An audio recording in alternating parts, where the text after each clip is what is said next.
अस्सलाम वालेकुम students, welcome to my YouTube channel world of education. और आज हम वर्ल्ड ऑफ एजुकेशन की इस वीडियो के अंदर पाक स्टडी का लेक्चर नंबर 18 और लेक्चर नंबर 19 देखेंगे। और इसी के साथ साथ मैं कोशिश करूंगा आपको इसी वीडियो में लेक्चर नंबर 20 भी क्लियर करने की। ठीक है, अगर वीडियो का ड्यूरेशन लंबा ना हुआ तो मैं आपको कोशिश करूंगा कि आपका साथ ही लेक्चर नंबर जो 20 है वो भी इसी वीडियो में क्लियर कर दूँ।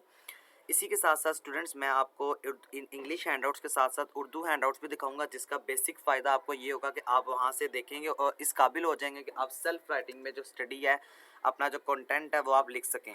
तो वीडियो स्टार्ट करने से पहले मैं आपको एक और चीज़ क्लियर कर दूँ। इंशाल्लाह इसी चैनल पर मैं आपके लिए बेहद इंपॉर्टेंट कंटेंट लेकर आऊँगा।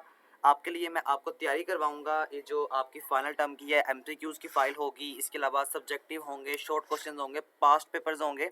तो कहने का मकसद ये है कि आपने मेरा इस पे मैं आपको तैयारी करवाऊंगा इसी चैनल पर, तो आप काइंडली इसको जल्दी से सब्सक्राइब कर लें। सब्सक्राइब करने के बाद बेल आइकन पर प्रेस कर दें और ऑल पर क्लिक कर दें ताकि आपको नोटिफिकेशन मिल सके।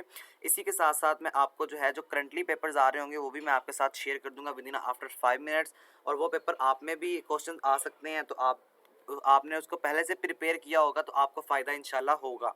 स्टार्ट करते हैं अपनी वीडियो। कॉन्स्टिट्यूशनल मेकिंग, जो कॉन्स्टिट्यूशनल मेकिंग है उसके बारे में बता रहा है 1947 से लेकर 1956 तक। तो ये हमने पीछे सब पढ़ के आए हुए, तो ये तमाम पर हिस्ट्री वही है जो कि मैंने आपको प्रीवियस लेक्चर्स में बताई हुई है। तो आइए आपने देख लेना है। तो यहाँ से देखेंगे लेक्चर नंबर 17 में बता रहा है कि वही हम डिस्कस कर चुके हैं वगैरह वगैरह। तो आपका जो लेक्चर है वो बेसिक लेक्चर आपका शुरू होता है यहाँ से। फर्स्ट BBC रिपोर्ट कब दी गई थी? ये 1950 में दी गई थी। एज अ शॉर्ट क्वेश्चन आपसे पूछा जा सकता है कि इसके ऑब्जेक्टिव्स क्या हैं। तो ये 3 ऑब्जेक्टिव आपने लाजमी याद करने हैं जो कि मैंने आपके सामने यहाँ पर शो कर दिए हैं। ठीक है, ये मैंने इसको हाईलाइट कर दिया। 5 लिखे हुए हैं, 5 में से आप कोई से भी 3 याद कर लें। एज अ शॉर्ट क्वेश्चन आपसे पूछ सकता है। सबसे पहले क्या कह रहा है कि ऑब्जेक्टिव रेजोल्यूशन जो है कॉन्स्टिट्यूशन की वो डायरेक्टिव प्रिंसिपल्स थे। लेजिस्लेटिव 2 हाउसेस पार्लियामेंट थी। ये भी ऐसा MCQ पूछा गया था पास्ट पेपर के अंदर कि जो जितने आपके पास कितने हाउसेस होते हैं, 2 हाउसेस होते हैं। कौन कौन से? एक अपर होता है, एक लोअर होता है, जिसके पास जो होती हैं वो पावर्स होती हैं। तीसरा आपके पास है the head of state elected by joint election after for the 5 years would be for 5 year, 5 साल के लिए हम इलेक्शंस करवाएंगे। इसके अलावा सारी डिटेल आपको बता रहा है कि प्रेसिडेंट जो है उसकी उम्र कितनी होनी चाहिए। इसके अलावा कैबिनेट रिस्पॉन्सिबल होगा दोनों हाउसेस का, और नेशनल लैंग्वेज को भी इसमें मेंशन नहीं किया गया था 1950 में। फिर इसको क्रिटिसाइज़ किया गया था। क्रिटिसाइज़ का मतलब ये है कि इसको जो क्रिटिसाइज़ लोग थे उन्होंने इसे क्रिटिसाइज़ किया था कि इस तरह नहीं, इस तरह करते वो ज़्यादा बेहतर था। अब ये क्रिटिसाइज़ को देखते हुए क्या हुआ था, यहाँ पर लैंग्वेज का भी इशू आया था कि हम जो उर्दू है उसको ऑफिशियल लैंग्वेज करार दे दी जाए। फिर हमें ये दूसरी रिपोर्ट बनाई गई थी। दूसरी रिपोर्ट में हमने क्या किया था, दूसरी रिपोर्ट्स के 1952 में दूसरी रिपोर्ट दी गई थी। सेकंड BBC रिपोर्ट कब आई थी? MCQ पूछा जाता है कि सेकंड BBC रिपोर्ट कब आई थी, तो ये 1952 में आई थी। उसके बाद देखिए यहाँ पर इसके जो सारे प्रिंसिपल्स हैं ये भी आपने जिस तरह कर लेने हैं। प्रिंसिपल्स कौन से हैं? Head of state would be the Muslim, यानी जो हमारा सरबरा होगा वो मुसलमान होना चाहिए। उसके बाद इक्वल रिप्रेजेंटेशन दी जाएगी यूपी अपर हाउस में और लोअर हाउस में। इसके अलावा more powers were given to the lower house, more power जो है वो लोअर हाउस को दी जाएंगी। Cabinet mission plan responsible to the lower house, जो कैबिनेट है वो रिस्पॉन्सिबल होगा लोअर हाउसेज का। इसके अलावा प्रॉमिस किया गया law making would be according to with Islam, यानी जो भी आप ला शाह क्रिएट करेंगे वो आपका इस्लाम के मुताबिक होना चाहिए। इसके अलावा advisory board of 5 Islamic scholar were founded, यानी 5 जो इस्लामिक स्कॉलर्स थे उनकी ज़ेर निगरानी एक ऐसा सिस्टम क्रिएट किया गया था जहाँ पर आपने इस्लाम के तहत आपको हर चीज़ बताई और सिखाई जाएगी। उसके बाद साइलेंट और नेशनल लैंग्वेज। साइलेंट अभी तक ये जो था साइलेंट था नेशनल लैंग्वेज में, यानी अभी भी नेशनल लैंग्वेज को नहीं बताया गया था कि उर्दू हमारी नेशनल लैंग्वेज है। इस पर भी क्रिटिसाइज़ हुई थी। जो पॉलिटिशियंस थे उस पर क्रिटिसाइज़ किया था। ये आप खुद से एक दफ़ा देख लें कि क्रिटिसाइज़ क्या क्या हुआ था, क्या क्या नहीं हुआ था। अब इस क्रिटिसाइज़ को देखते हुए हमें थर्ड रिपोर्ट की ज़रूरत पड़ी जो कि मोहम्मद अली बोगरा का फार्मूला है। बहुत इंपॉर्टेंट क्वेश्चन है ये वाला। जब से ये बुक आपकी क्रिएट हुई है तब से लेके अब तक ये पेपर में पूछा गया है, हर स्टूडेंट के में आया हुआ है। तो ये आपने अच्छी तरह याद करना है। What is the Mohammad Ali formula? तो ये मोहम्मद अली का फार्मूला क्या है? ये थर्ड रिपोर्ट है बेसिक अक्टूबर 1953 में दी गई थी ये। इसका प्रपोजल ये था कि रिवाइज करवाया जाए in the light of criticism, यानी जो क्रिटिसाइज कर रहे हैं लोग उनकी जो चीज़ें हैं उन पर हम काम करें। तो सबसे पहले इक्वल रिप्रेजेंटेशन दे दी गई तमाम तर 5 यूनिट्स को। इसके अलावा लोअर हाउस को मोर रिप्रेजेंटेशन दी गई थी। आपने देखा है पिछले में क्या हुआ था, पिछले में जो लोअर हाउस है उसको ज़्यादा जो था पावर दी गई थी, जबकि इस वाले में इक्वल रिप्रेजेंटेशन है। उसके बाद देखें यहाँ पर दोनों में क्या है, बिल्कुल इक्वल दिया हुआ है। उसके अलावा decisions by majority but it include 30% members for each zone, कि क्या कह रहा है कि जो मेजोरिटी है वो डिसीजन करेगा, लेकिन हर 30% मेंबर जो है ये उन पर भी जोन पे डिपेंड करती है। अब इसे भी क्रिटिसाइज किया गया था कि अब इसमें क्रिटिसाइज ये किया गया था कि फार्मूले के बाद work began on constitutional drafting, यानी अब कॉन्स्टिट्यूशनल ड्राफ्ट हो गया था। ड्राफ्ट का मतलब ये है कि बिल्कुल अभी जो ना मतलब कह सकते थे कि हतमी तौर पर कॉन्स्टिट्यूशन आया है, ना हम ये कह सकते थे कि बिल्कुल ही जो है कॉन्स्टिट्यूशन नहीं आया। उसके आगे सीए जो डिसोल्यूशन है वो क्या है, अक्टूबर 1954 यानी 1954 में ये हमें दिया गया था। जो सीए डिस्कशन है, जीजी स्टैंड फॉर गवर्नर जनरल ने डिसोल्व किया था सीए को, जो कि चैलेंज था सिंध के लिए, और इसके अलावा मौलवी तमीज़ुद्दीन के लिए चैलेंज था। इन्होंने क्या किया था, इनकी तरफ से चैलेंज था और इनको जो हमारे गवर्नर जनरल हैं उन्होंने सोल्व किया था। कोर्ट ने डिक्लेयर किया था dissolution illegal, but the federal court upheld the GG action but asked for setting up the elected CA. उसके आगे सेकंड कॉन्स्टिट्यूशनल असेंबली जो कब बनी थी, जून जुलाई 1955 में। एमसीक्यूज आता होता है कि कब बनी थी, मार्च 10 1955 को आपके पास। और किसने बनाई थी, ये गुलाम मोहम्मद ने बनाई थी। और इसका क्या था, all its member were to be elected indirectly in this way the second CA came into existence, यानी हर जो मेंबर होगा उसे इनडायरेक्टली तौर पर शामिल किया जाएगा। तो इस तरह से हमारे पास सेकंड कॉन्स्टिट्यूशनल जो असेंबली है उसका क्या मार्ज है वजूद में आया। उसके आगे बात करें तो उसके आगे कह रहा है वन यूनिट स्कीम क्या है। वन यूनिट स्कीम आपको दी गई थी अक्टूबर 1955 में, ठीक है। इसके the presence of different provinces in the WP had complicated the issues of WP representation in CA, it was handed uniting all the VPs in one unit और अक्टूबर। इसका मतलब ये है कि तमाम तर जो मसाइल थे उसको एक यूनिट में दे दिया गया था, एक यूनिट स्कीम बना दी गई थी। नाम से आपको पता लग रहा है कि हर मसले का हल सिर्फ एक यूनिट स्कीम में बयान हुआ था और एक ही यूनिट स्कीम में इसको सोल्व किया गया था, इसीलिए हमने यहाँ पर इसे एक वन यूनिट स्कीम का नाम दिया हुआ है। फिर कॉन्स्टिट्यूशनल मेकिंग की बात करें तो कॉन्स्टिट्यूशन का मतलब आइन जो आपका बनाया गया था, तो one unit scheme help the task of constitutional making to accomplish successful. The previous committee report held the new assembly that completed its work and present in second constitutional on January 9, 1956. मतलब क्या इसका मतलब, हम इसे इस तरह कह सकते हैं जो आपका कॉन्स्टिट्यूशन था वो आपका आया था, यानी सेकंड कॉन्स्टिट्यूशनल जो असेंबली थी वो जनवरी 9 1956 को बनाई गई थी। इसी के साथ ये अप्रूव कब हुई थी, 29 जनवरी 1956 को ये अप्रूव भी हो गई थी। तो ये भी एमसीक्यूज के पॉइंट ऑफ व्यू से आपने याद रखना है, ठीक है। ये आपका नेक्स्ट लेक्चर आ गया, लेक्चर नंबर 19 में। अब आपको इसको उर्दू में दिखा दूं पहले, तो उर्दू में आप इसे देखें और यहाँ से आप वीडियो को स्टॉप करके इसको खुद पढ़ लें। मैंने आपको सारा कुछ बता दिया है, सारा कुछ जो है आप समझा दिया है। फिर भी अगर आपको कुछ समझ नहीं आया तो आप यहाँ से वीडियो को स्टॉप करके पढ़ सकते हैं। मैं आपको यहाँ पर ज़्यादा ड्यूरेशन नहीं दे सकता, क्योंकि अगर मैं आपको ज़्यादा ड्यूरेशन दूंगा तो बहुत ज़्यादा लेंथी हो जाएगा आपका ये जो वीडियो का ड्यूरेशन है। तो अब यहाँ से आप काइंडली वीडियो को स्टॉप करके इसको पढ़ सकते हैं, ठीक है।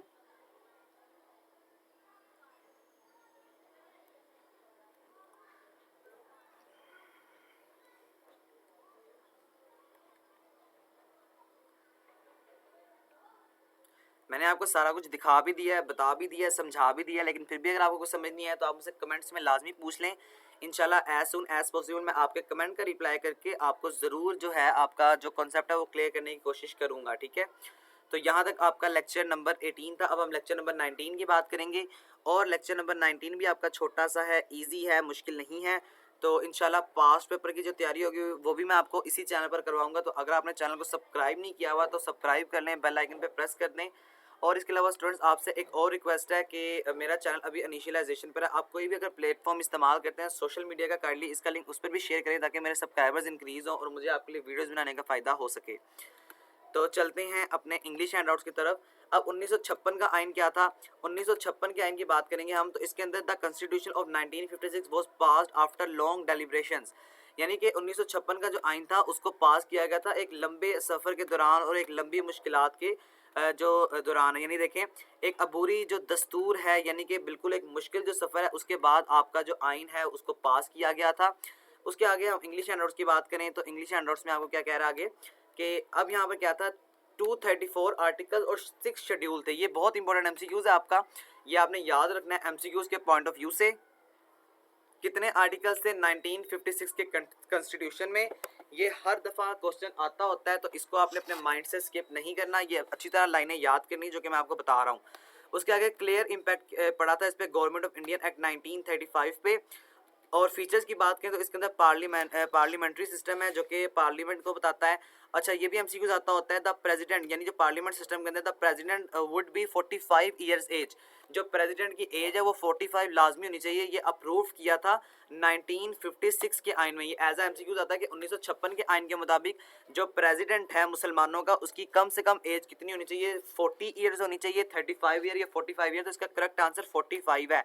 तो ये आपने अच्छी तरह याद इसको करना है, इसको आपने अपने माइंड से स्किप नहीं करना। और क्वालिफाइड कितना होना चाहिए, मिनिमम बीए उसने किया होना चाहिए। उसके आगे अगर बात करें तो प्राइम मिनिस्टर क्या होता है, प्राइम मिनिस्टर पीबी प्रेसिडेंट, ये इसका क्या कह रहा है। अब इसमें आपने क्या करना है, वो कह रहा है कि मेजोरिटी, नेशनल असेंबली की जो मेजोरिटी जिस बंदे को प्राइम मिनिस्टर बनने का कहेगी वही बंदा प्राइम मिनिस्टर बन सकता है। He could ask PM to show his support और cabinet was collectively responsible to the and PM was lead to the government assistant by cabinet. तो ये तमाम तो शर्तें प्राइम मिनिस्टर के लिए जरूरी हैं। वन हाउस पार्लियामेंट क्या था, one house parliament national assembly was the only house of the parliament having a membership of 300 plus women plus 10 women seats. तो ये भी आता होता है, वन हाउस पार्लियामेंट में 300 सीटें होती हैं और कितनी सीट्स वुमेन्स के लिए रखी होती हैं, तो वो 10 सीटें होती हैं। एज आ एमसीक्यूज आपने इसको स्किप नहीं करना। उसके आगे all legislative powers was rested with NA, ये तमाम चीज़ें आपने खुद से पढ़ लेनी है। वन हाउस पार्लियामेंट सिर्फ बता रहा है, उर्दू हैंडआउट्स में भी आपको दिखा दूंगा, तो किसी भी चीज़ की अगर आपको समझ नहीं आएगी तो आपको वहाँ से पता लग जाएगा। फेडरल सिस्टम की बात करें तो the constitution provided 3 list. Federal system में कॉन्स्टिट्यूशनल ने कितनी लिस्ट प्रोवाइड की थी, 3 लिस्टें प्रोवाइड की थी। एक फेडरल है, एक प्रोविंशियल और एक कंकरेंट है। There are 2 provincial in the federation of Pakistan, और जिसमें से 2 जो लिस्टें हैं वो फेडरेशन ऑफ पाकिस्तान की हैं। उसके आगे प्रोविंशियल स्ट्रक्चर की बात करते हैं, तो प्रोविंशियल स्ट्रक्चर में आपको क्या बता रहा है, all at the provincial level they was elected assembly the parliamentary system under the nominal leadership of governor. The real power were given to the chief minister and his cabinet. जो real power है provincial की वो आपको chief minister और cabinet की तरफ से दी जाती है। Centre had some overriding powers and emergency powers too, तो सेंटर्स को हम पावर मजीद दे सकते हैं जो कि ये हैं क्लास 191 के तहत। ये भी आपको एमसीक्यू में पूछा जा सकता है कि क्लास कौन सी क्लास के तहत आप जो है वो कॉन्स्टिट्यूशनल क्राइसिस इन प्रोविंसेस को पावर दे सकते हैं, तो वो क्लास 193 है। 191 के तहत सिक्योरिटी दे सकते हैं, इकोनॉमिक लाइफ पे दे सकते हैं। तो ये आपने चीज़ें खुद से पढ़ लेनी है। इंडिपेंडेंट जुडिशरी यानी कि आपका इंडिपेंडेंट जो निज़ाम है अदालत का वो तमीर किया जाएगा। हाई कोर्ट्स बनाए जाएंगे प्रोविंसेस के अंदर, जिसका बेसिक मतलब ये होगा कि आपको जो है अदालत जो है वो इंसाफ मुहैया करेगी। उसके आगे फंडामेंटल राइट्स क्या होते हैं, हर किसी को राइट दिया जाएगा, हकूक दिए जाएंगे पीपल्स को जो कि पाकिस्तान के हैं, और उनको सस्पेंड भी नहीं किया जा सकता जब तक उनके खिलाफ कोई इमरजेंसी केस वजूद में ना आ जाए। उसके आगे देखें तो वो क्या कह रहा है आपको, directive principle of state policy. तो दीज प्रिंसिपल्स प्रोवाइड गाइडलाइंस, ये जो प्रिंसिपल्स हैं ये आपको गाइडलाइंस प्रोवाइड करती हैं पॉलिसी मेकिंग के बारे में। ऑब्जेक्टिव रेजोल्यूशन है इसके अंदर जो कि प्रेमेबल है। अदर प्रिंसिपल है इसके जो आपके पास आते हैं, प्रैक्टिसेस आती हैं, वेलफेयर ऑफ पीपल्स आते हैं, नॉन डिस्क्रिमिनेशन वगैरह वगैरह। तो ये तमाम चीज़ें आप डिस्कस करते हैं डायरेक्टिव प्रिंसिपल पॉलिसी के अंदर। इस्लामिक करेक्टर्स का मतलब क्या होता है, हर निज़ाम को मैं आपको इसको ऐसे ही एक्सप्लेन कर देता हूँ, आप इसे खुद से रीड आउट कर लीजिएगा। इसका कहने का मतलब ये है कि हर जो आप पाकिस्तान में कोई भी चीज़, कोई भी लॉ को इम्प्लीमेंट करवाना चाहते हैं तो वो तमाम चीज़ें इस्लामिक रिपब्लिकली, यहाँ पर देखें लिखा हुआ है कि वो चीज़ें होंगी इस्लामिक रिपब्लिकली। उसके आगे आपको कह रहा है कि हर चीज़ को, यानी कि अगर आपने कोई भी लॉ को ये लाना है, no law can be made by violate Islamic principles and teachings. हम ऐसा कोई भी लॉ तमीर नहीं कर सकते जो लॉ इस्लाम के ख़िलाफ़ होगा। इसके अलावा हम जो है अपनी स्टडी वगैरह में भी इस्लामिक सिस्टम में और पॉलिटिकल सिस्टम में भी जो इस्लामिक कानून है उसको इम्प्लीमेंट करने की कोशिश करेंगे। फिर वर्किंग इस कंडीशन ने किया था, नो इलेक्शन वर फाउंडेड, ये बहुत इंपॉर्टेंट लाइनें हैं कि no election were held after the enforcement of elections. कोई इलेक्शन जो है वो हेल्ड नहीं किया गया था इन्फॉर्मेंट ऑफ इलेक्शन के बाद। इट वॉज फाइनली ऑब्रोगेटेड ऑन 7 अक्टूबर 1958, इसको फाइनली नाफिद कर दिया गया था 7 अक्टूबर 1958 को, यानी 1958 को। उसके बाद it worked from March 23 1956 to October 7 1958। ये लाइन एमसीक्यूज के पॉइंट ऑफ व्यू से बहुत ज़्यादा इंपॉर्टेंट है कि ये किस तरह वर्क करता है। ये जो वर्क करता है 23, इसने कब से वर्क स्टार्ट किया, 23 मार्च 1956 से लेकर 17 अक्टूबर 1958 तक इसने जो है वो वर्क किया है। तो इसको आप हाईलाइट कर लेंगे, बहुत ज़्यादा इंपॉर्टेंट लाइंस है आपके लिए। तो लेक्चर नंबर 20 भी हम इसी वीडियो में देख लेते हैं। अभी 1962 कॉन्स्टिट्यूशन का आइन बताएगा आपको, तो बैकग्राउंड बता रहा है आपको। बैकग्राउंड का हमने जो अभी जो डिस्कस किया तमाम चीज़ें बैकग्राउंड के अंदर आ जाएंगी, ये आप खुद से रीड आउट कर लीजिए। अब इसके अंदर भी कॉन्स्टिट्यूशनल मेक हुआ था, कैसे कॉन्स्टिट्यूशन, अक्टूबर 1959 के अंदर हमें अब कॉन्स्टिट्यूशनल मेक करने की दोबारा से ज़रूरत थी। और उसके अलावा इस सिस्टम के तहत क्या था, 40,000 बेसिक डेमोक्रेट जो थे were to be elected in each province, यानी जो 40,000 डेमोक्रेट्स है हर प्रोविंस के लिए उनको इलेक्ट किया गया था। और इसके अलावा आगे बात करें तो आगे कह रहा है इलेक्शन और basic democrats were held in December 1959 and January 1960। ये डेट्स बहुत ज़्यादा इंपॉर्टेंट है, आती होती हैं, इसको आपने अपने माइंड से स्किप नहीं करना।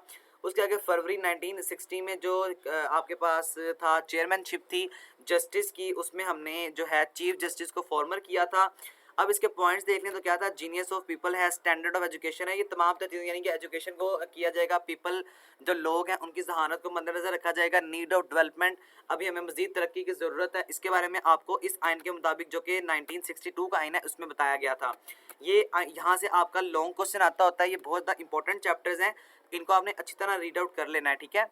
उसके आगे कह रहा है कि अयूब ने अनाउंस किया constitutional first 1962।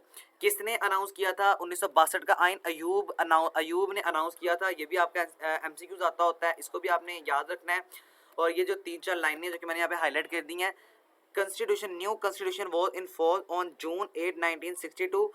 Martial law was withdraw, martial law आपका विड्रॉ करवा दिया गया था, निकाल दिया गया था, यानी ख़त्म कर दिया गया था।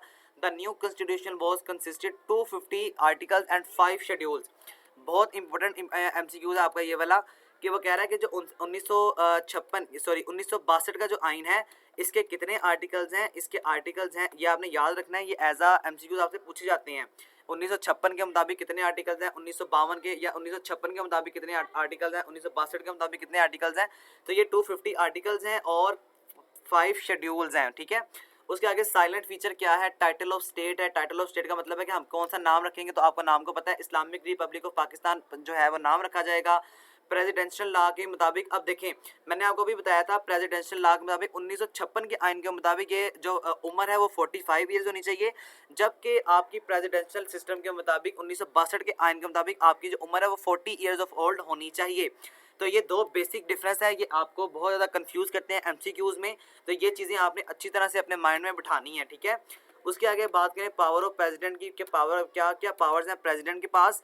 तो देखें जी, president were the focal point of all executive, legislative and judicial powers, cabinet was president to him, यानी कि अब पावर जो है उसके मुताबिक जो एग्जीक्यूटिव सिस्टम है आपका जो लेजिस्लेटिव यानी जो आपका जो वोटों का सिलसिला है और जो आपका अदलिया का निज़ाम है, वो तमाम जो पावर आपके प्रेसिडेंट के पास हो सकती हैं।